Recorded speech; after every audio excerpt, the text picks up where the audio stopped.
Hello, this is Evine Sandoval, and I'm going to be presenting to you my dissertation in practice proposal on the efficacy of work-based learning.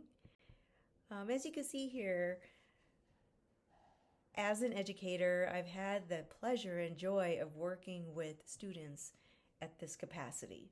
Students that have embarked on their own journeys to find their path. And in part of this, what I've learned in my research is that contemplation can really make a student overthink before they even take any leap of faith and take any action on those deep thoughts and circumstances that may be weighing heavy on their minds. And it's important that we embrace these students where they are and help them feel safe in that space of risk as they find their self-discovery, which is so important for the outcomes that come from taking action.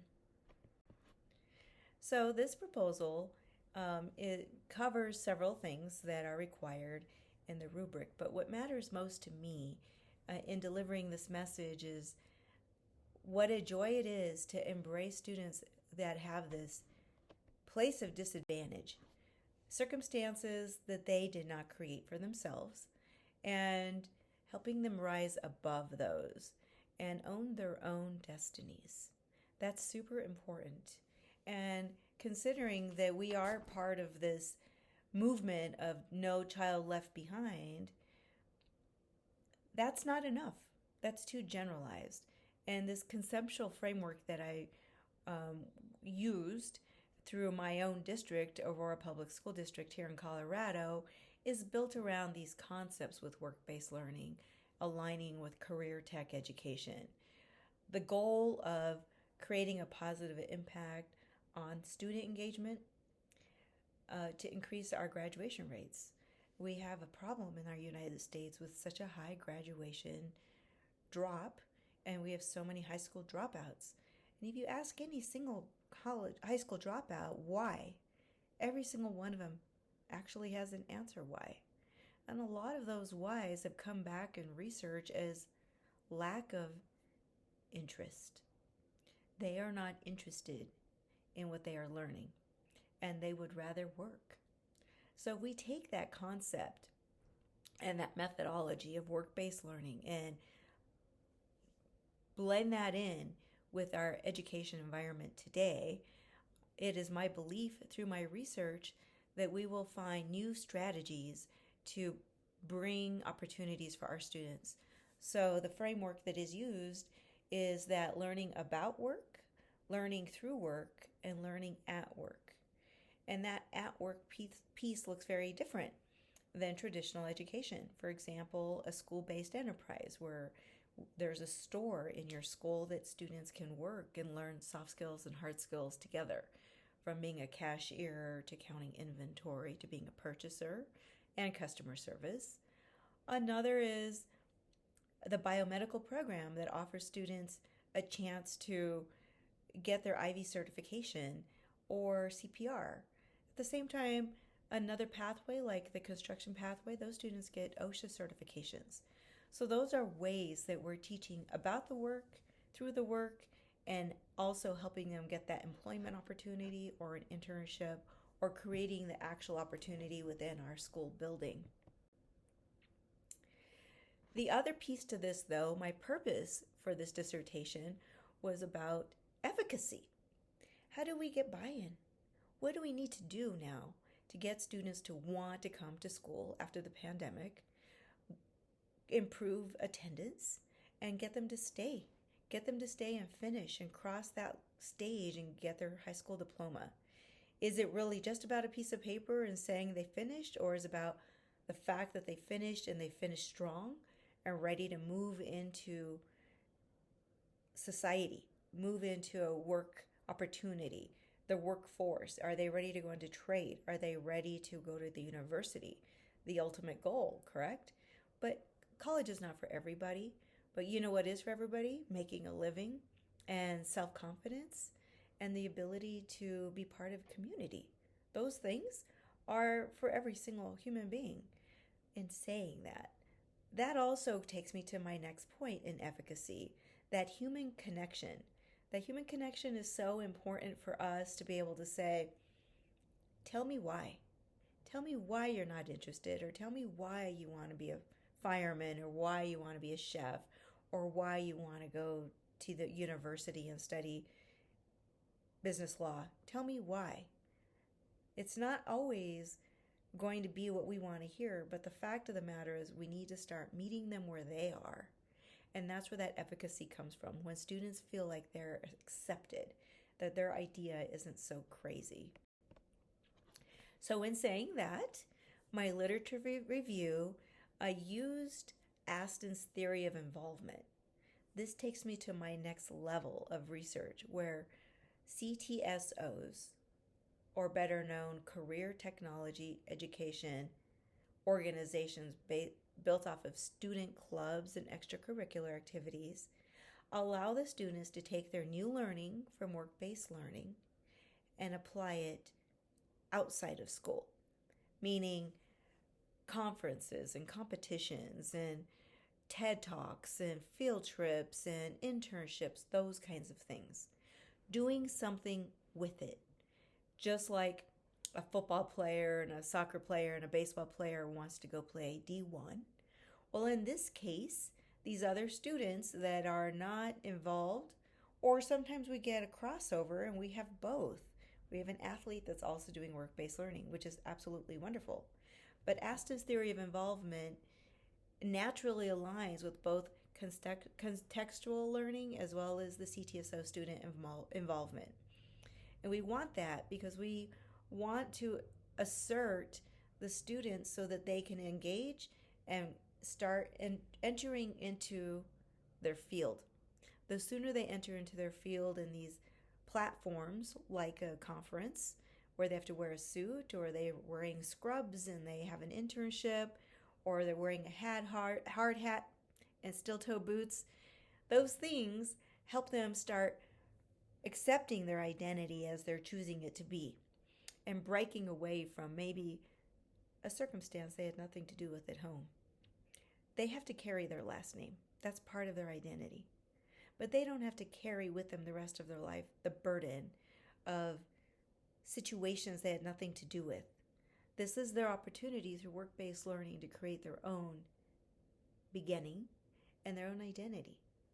So Aston's theory of involvement was exactly in line with FBLA, Future Business Leaders of America, HOSA, which is the Biomedical Conference and Exterior Involvement Club. We have robotics. I mean, there's just an endless amount of opportunities for our students to get those exposures and opportunities to put it to work.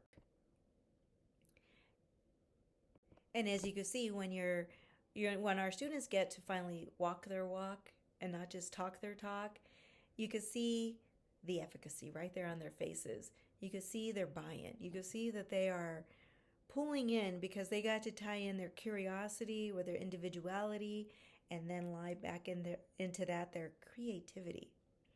Creativity is such a gift, just like an imagination is.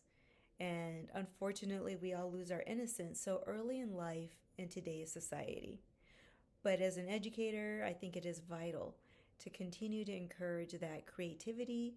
And as teachers, we have that ethical and social obligation to these students to not just deliver the message, but to feed the dream. So within my specific research, I did ask throughout my whole district all of the career tech education educators, counselors, and administrators to participate and look at the data. As an accountant for 25 years in industry that left my career to become an educator, I really did it because I didn't have a teacher to do this for me. And I want students to know they matter, and their dreams matter, and their identity is important. And the sooner they get on that path, they will find that lifelong goal we all have, personal happiness. So I asked these teachers, in their opinion, if they felt that a work-based learning or industry certification alone would lead to a student's success. And to my relief, I did see a lot of yeses in that. I also asked, as an educator, did they feel that CTE and work-based learning is a tool that helps students prepare for life after high school, whatever that may be? And that was across the board. Everybody said absolutely yes. So my theory is proving to be true, not just as an educator behind the desk, but other educators teaching in completely other pathways are feeling very similar to myself. So as you can see here, I'm providing some slides that show how exploring, emerging, demonstrating, and thriving through leadership, involving the stakeholders, as well as the resources used and evaluations that we're doing as a district are being measured now as other reasons why we have more high school graduates.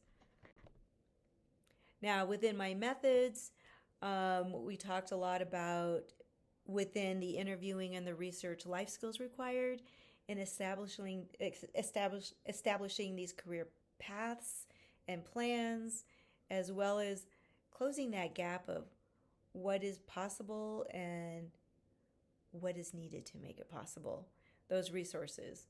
So recruiting, obviously, and working with these teachers across the table, allowing for all angles to be seen and heard, as well as going to prior students who are results of these opportunities and letting them also have a voice is important for our government and our legislation, our education planners at the state level to know, so that when we go for funding from the Perkins Grant, we get the support that we need that will support these opportunities.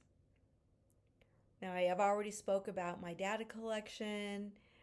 We have had a 5-year spread, but we did have a one altering component that changes a lot of research right now for a lot of us, and that is the pandemic.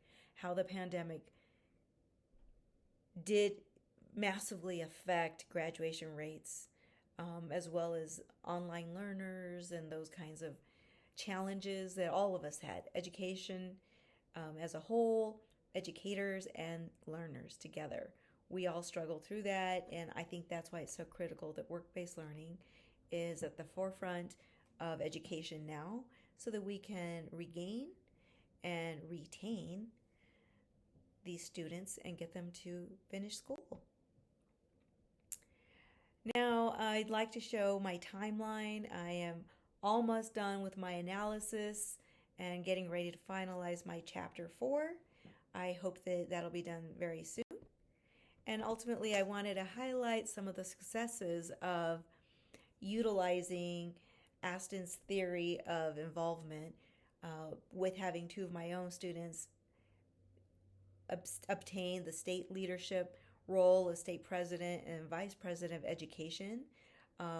This is from a very low-income disadvantaged district out of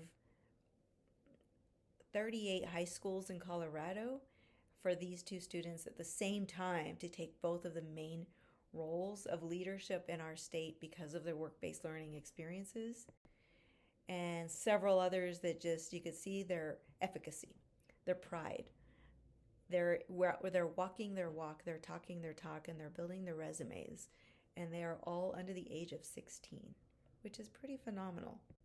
But ultimately, having a student out of 200,000 students participating in Future Business Leaders of America, winning as national treasure for the entire country this past July in Orlando, this is a game changer for him to have won at the state and then at the national level at that capacity.